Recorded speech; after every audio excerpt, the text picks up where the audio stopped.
à tous, nouveau numéro d'Emprise Directe avec Frédéric Guyonnet évidemment.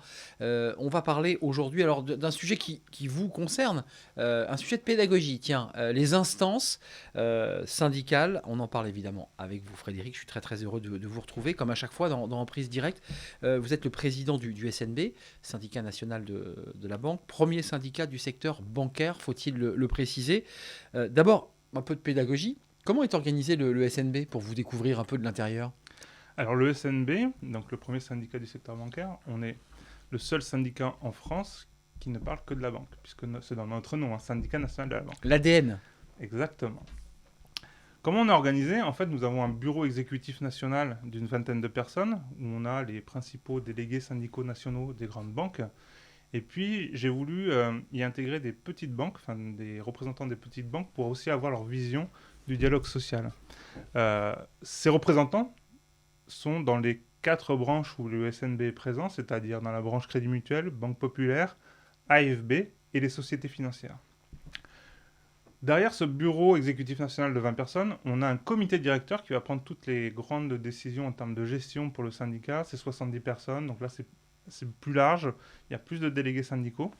Et puis on a un conseil syndical national qui se réunit 2 fois par an avec environ 260 élus, représentants du personnel. Ça fait du monde. Ça fait du monde. Ça fait du monde. Une sorte de conseil des ministres un peu plus élargi qu'un conseil des ministres. Parce que 70 membres, ça fait... C'est presque une assemblée nationale. Oui, on est pas loin. On est entre l'Assemblée nationale et le conseil des ministres. Vous êtes présent très concrètement dans combien d'établissements? Alors, j'ai pas fait le compte, mais on est présent dans plus de 400 établissements du secteur de la banque, de la finance du crédit, des moyens de paiement, un peu d'immobilier parce qu'on a Action Logement, ce genre d'établissement. Donc oui, à peu près un peu plus de 400 établissements. Alors ça, c'est intéressant. Vous qui nous regardez, ces élus, que font-ils? Quel est leur rôle? Alors, un élu, c'est très complet.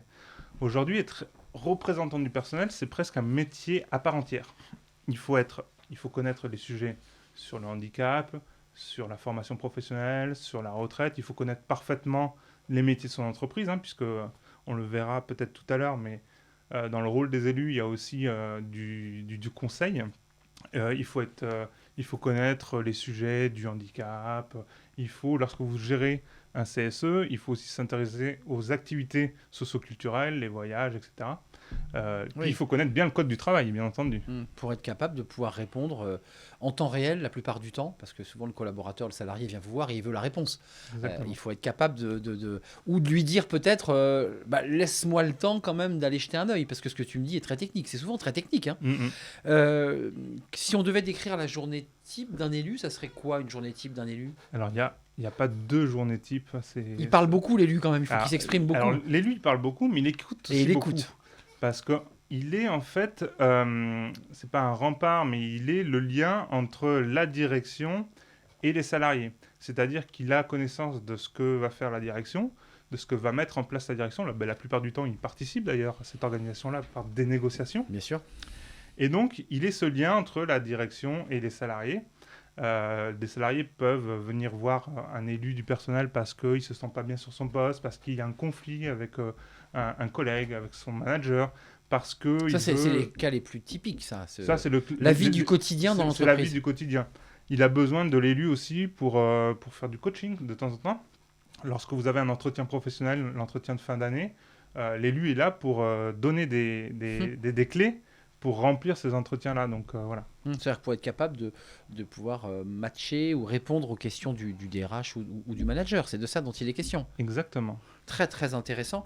Il y a une confidentialité quand même dans le rôle de l'élu? Totalement. C'est très important de Totalement. préciser.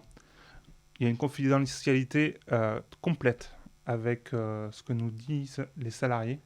Alors, quelquefois, ils veulent qu'on soit leur porte-parole auprès de la DRH. Donc là, on brise la confidentialité, bien entendu. Mais sinon, c'est totalement confidentiel. Oui, dans des cas de figure, peut-être de harcèlement ou de tension professionnelle, où là, vous êtes obligé de nommer la personne. Exactement. Et à minima le service dont il est question. Mais c'est toujours le salarié qui nous le dit. Qui vous autorise à le faire. Voilà. Bien sûr, bien sûr.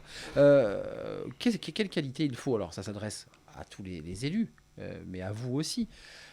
C'est pas anodin de s'engager dans une carrière d'élu, de s'engager dans cette espèce de sacerdoce en quelque sorte. Alors pour être représentant du personnel, il faut savoir communiquer. puisque ça fait partie du Oui, rôle. bien sûr. Il faut être tourné vers les autres. Il faut savoir négocier.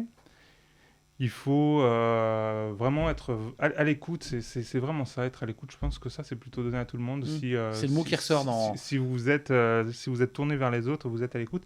Il faut pas attendre une reconnaissance parce que c'est un peu ingrat. C'est un peu ingrat comme situation. Vous créez même de temps en temps plus de frustration Oui, il faut quand même se dire les choses parce qu'on est, on est en prise directe, on se dit tout. Parfois, on ne peut pas répondre à la demande du salarié. Parfois, c'est impossible. Parfois, c'est compliqué parfois. L'élu, le représentant du personnel, va faire tout ce qu'il peut Bien sûr. pour répondre aux salariés, mais quelquefois, on peut être dans des impasses. Après, mais d'où les frustrations. Il ne faut rien lâcher. Alors, les frustrations, je vais vous donner un exemple concret. Ouais, soyons concrets. Un exemple, on s'est battu. Alors, j'étais négociateur dans une banque de province. Il y avait une prime pour certains diplômés qui passaient des diplômes du secteur bancaire. Et puis, la banque a décidé d'affecter cette dotation à un autre poste, et donc elle a supprimé ces primes-là. Pendant des années, on s'est battu pour qu'on puisse réavoir ces primes de diplôme pour les salariés qui passaient les diplômes. Donc, pendant cette période, les salariés continuaient à passer les diplômes, mais sans avoir de primes. Et puis, un jour, on a obtenu. Donc, ça a concerné une trentaine de personnes. Aucun salarié nous a dit merci parce qu'on avait eu cette prime. Par contre, tous ceux qui avaient passé les diplômes les années précédentes, qui n'ont pas eu la prime, nous ont dit, mais attendez, vous avez obtenu la prime pour cela, mais nous, on n'a rien. Et donc, on a créé de la frustration, mais derrière, on a vu quand même une avancée. Donc, c'est ce qu'il faut regarder. Cet exemple est intéressant. Donc, du côté de la non-reconnaissance parfois du travail qui est accompli, qui est un travail de l'ombre souvent, qui est pas si simple. Mais on ne le fait pas pour ça. Exactement. Concrètement, comment on trouve la force de continuer ? C'est quoi ? Il y a de la résilience, il y a l'idée qu'on combat, on s'engage. Quand je dis dans l'exemple, on n'est pas remercié, c'est un peu faux. On a des merci, c'est ça qui nous donne envie de continuer. Quand ça arrive quand même, faut le dire. Ça arrive. Mais ça arrive, et heureusement, quand on a nos adhésions qui arrivent, alors là, c'est un acte fort, adhérer à un syndicat, on a de plus en plus. Ça veut dire que les salariés ont envie d'appartenir au groupe SNB. Il y a un engagement. Et ça, c'est important. Ouais. Et ça, c'est ça notre reconnaissance. Et puis au moment des élections, quand vous avez une élection, alors moi je l'ai vécu, vous avez un taux de participation de 90% et que vous avez plus de 50% des salariés qui votent pour vous, la reconnaissance, elle est là en fait. Elle est dans le bulletin de vote, elle est dans le vote, effectivement. Exactement. Un tout dernier mot, parce qu'il nous reste peu de temps. Qu'est-ce que vous diriez en quelques mots pour donner envie à ceux qui vont vous regarder et vous écouter de s'engager, de devenir élus ? Alors je le redis, moi je le dis, c'est un métier. C'est un métier qui est très intéressant. C'est très enrichissant.